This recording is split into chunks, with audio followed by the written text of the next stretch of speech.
करना जरूरी है। लगातार 15 दिनों से हो रही मूसलाधार बारिश ने पूरे शिवपुर गांव को एक ठंडे और गीले नर्क में बदल दिया था। गांव में पिछले 1 महीने से गैस सिलेंडर की गाड़ी नहीं आई थी। लगातार बारिश के कारण गांव की सारी लकड़ियां और उपले पूरी तरह भीग कर गल चुके थे। हर घर की रसोई ठंडी पड़ी थी।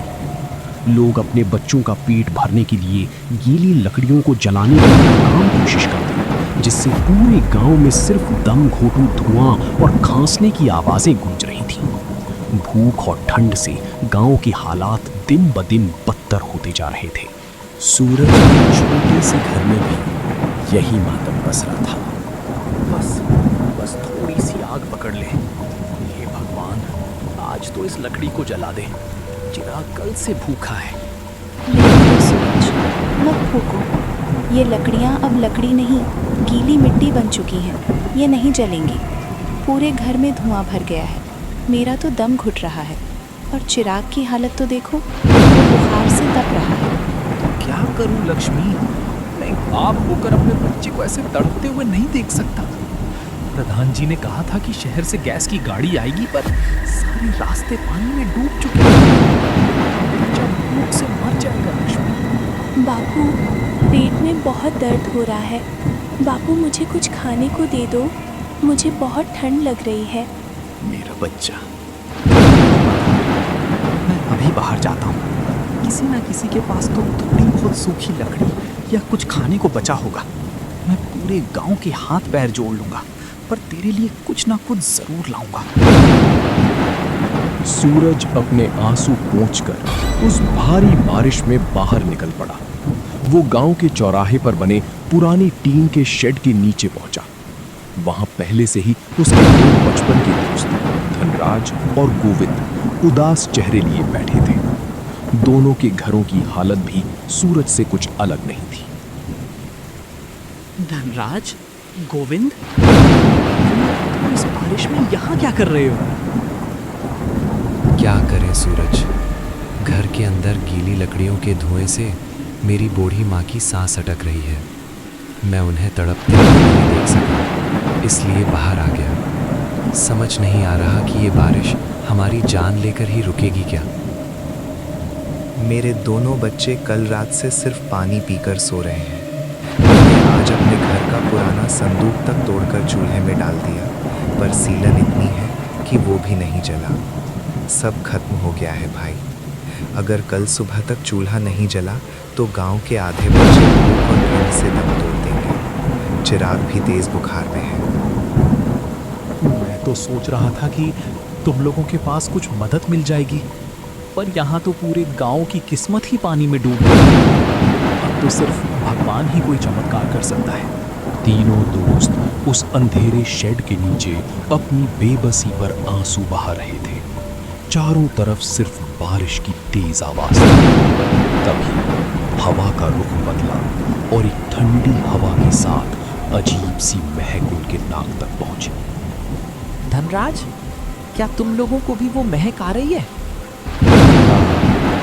ये तो बिल्कुल सूखी लकड़ी जलने की महक है और साथ में दाल उबलने की खुशबू भी। लेकिन इतनी रात को और इस भयानक बारिश में, जब पूरे गांव में एक दिन का सूखा नहीं है, तो ये महक कहाँ से आ रही है?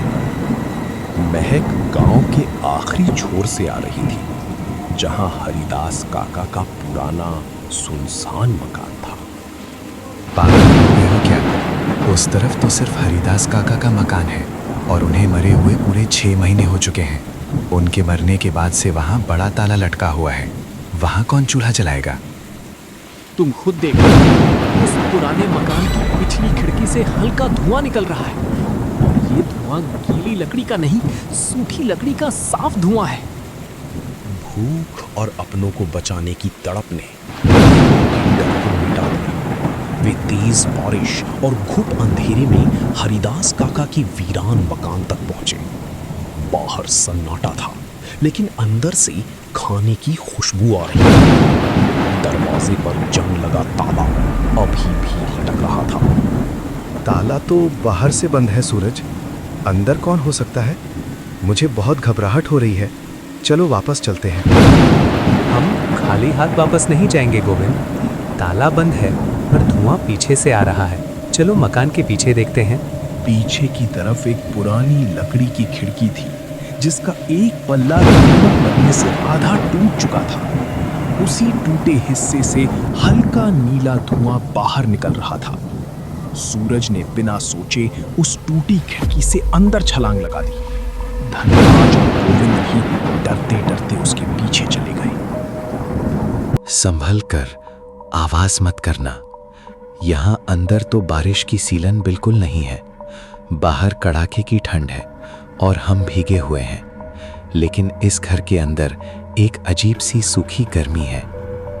चुप रहो दोनों। वो देखो, उस बड़े कमरे के आखिर में फर्श पर बने लकड़ी के दरवाजे के नीचे से रोशनी आ रही है। धुआं वहीं से उठ रहा है। वो तहखाने का दरवाजा है। तीनों धीरे धीरे तहखाने में उतरे। अंदर का नजारा देखकर वे हैरान रह गए। हे भगवान, सूरज, ये मैंने क्या देख लिया? इतनी सूखी लकड़ियां और वो बोरे। तहखाना सूखी लकड़ियों और अनाज के बोरों से भरा पड़ा है। बीच में एक चूल्हा जल रहा है जिसकी आग नीली है और उस पर बिना किसी इंसान के एक बड़ा बर्तन उबल रहा है। हम बच गए सूरज, हमारे बच्चे बच गए। ये तो पूरे गांव के लिए काफी है। जल्दी से लकड़ियां उठाओ। लेकिन सूरज ने उन्हें रोक दिया। रुको, लकड़ियों को हाथ मत लगाओ। इस चूल्हे को देखो, इसमें लकड़ियां जल रही हैं, खाना पक रहा है, पर यहाँ कोई इंसान क्यों नहीं है? और इस आग का रंग, ये आग सामान्य नहीं है। जैसे ही सूरज ने ये कहा, चूल्हे की नीली आग अचानक भड़क उठी। लपटें छत को छूने लगीं। नीली लपटों के बीच से एक धुंधला सा साया उभा, जो धीरे धीरे एक बूढ़े इंसान का रूप लेने लगा। कमर से झुका हुआ, हाथ में पुरानी लाठी और आंखें कोयले की तरह लाल सुलग रही थी। वो कोई और नहीं बल्कि 6 महीने पहले मर चुके हरिदास काका का भूत था। चोर, मेरी लकड़ियां, मेरा खजाना। काका, हमें माफ कर दो। हम चोर नहीं हैं। हमारी जान बख्श दो काका। हम अभी चले जाते हैं। जाने के लिए यहाँ नहीं आए हो तुम। जो मेरे इस तहखाने में बिन बुलाए आता है, वो यहीं इसी नीली आग में राख बन जाता है। मेरी एक लकड़ी भी यहाँ से कोई नहीं ले जा सकता। काका, हम अपनी जान देने को तैयार हैं। आप हमें जला दीजिए, पर हमारे बच्चे भूख और ठंड से मर रहे हैं।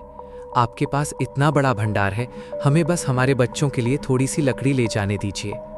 गांव वालों ने मुझे जिंदगी भर कंजूस कहा, पागल कहा। जब मैं बीमार था तब कोई मुझे पानी पूछने नहीं आया।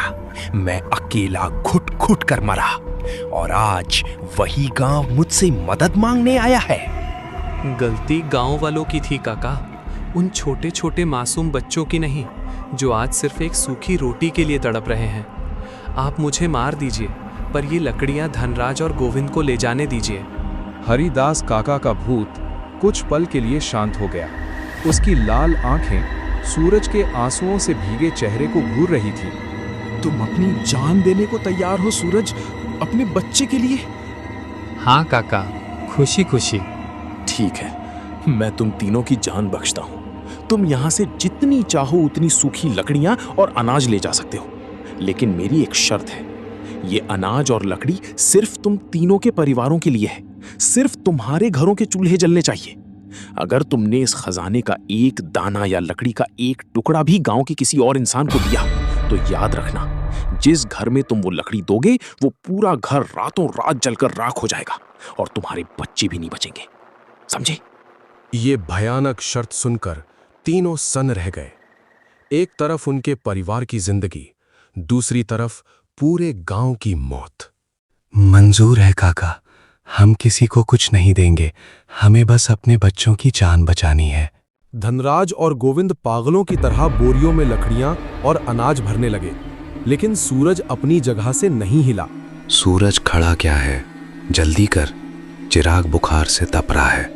नहीं, मैं ये लकड़ियां नहीं लूंगा। पागल हो गया है तू? तेरे बच्चे मर जाएंगे।